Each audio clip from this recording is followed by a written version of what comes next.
आणि यानंतर युद्धासंदर्भातल्या बातम्या। अमेरिका इराण युद्धाचा आजचा 12वा दिवस आहे। इराण अजूनही शरण येत नाहीये। युद्ध थांबण्याचे सध्या तरी कोणतेही संकेत दिसत नाहीयेत। होर्मुझच्या सामुद्रधुनीतून अमेरिकेने मोठी कारवाई केली आहे।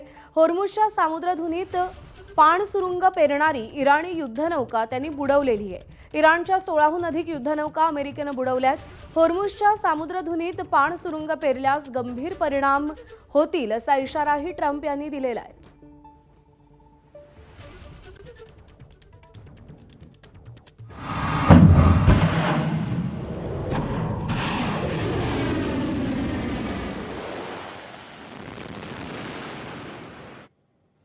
तर युद्धाच्या 12व्या दिवशी इराणकडूनही मोठ्या प्रमाणात प्रत्युत्तर दिलं जात आहे। इस्रायलवरती इराणनं पुन्हा एकदा जोरदार मारा केलाय।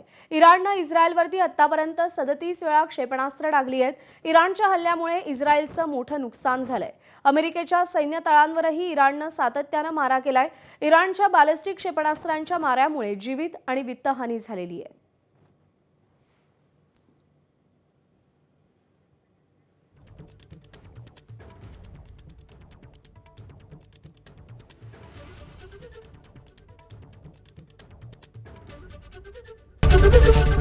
एबीपी माझा, उघडा डोळे बघा नीट।